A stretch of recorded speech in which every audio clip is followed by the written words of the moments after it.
এখন সাকিব খান আমাদেরকে চিনিই না ঠিক মতো, হ্যাঁ, কিন্তু একসময় ওই মানে 20 টাকার জন্য আইসা দাঁড়ায় থাকতে হয়েছে এই সাতারা হোটেলে আসতো।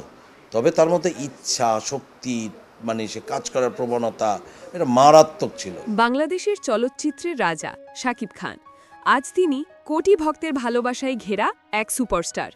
কিন্তু একসময় এই শাকিব খানকেও সাততারা হোটেলের সামনে দাঁড়িয়ে থাকতে হতো মাত্র 20 টাকার জন্য।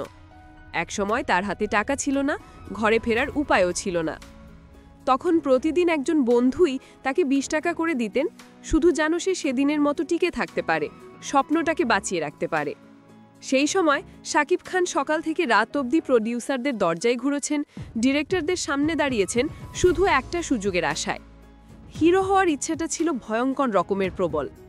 একজন মানুষ যখন নিজের স্বপ্নে জ্বলে ওঠে তখন তাকে থামানো যায় না। শাকিব খান সেই উদাহরণ। আজ তিনি কোটি টাকার মানুষ, দেশের সবচেয়ে বড় তারকা। কিন্তু একসময় ছিল যখন পকেটে মাত্র 20 টাকা না থাকলে হোটেলের সামনে দাঁড়িয়ে থাকতে হতো। বন্ধুরা তখন পাশে ছিল, এখন হয়তো দূরে গেছে। সময় বদলেছে, কিন্তু ইতিহাস বদলায়নি। যারা একসময় গাড়ি নিয়ে ঢুকেছিল সিনেমা ইন্ডাস্ট্রিতে, তারা অনেকেই হারিয়ে গেছে।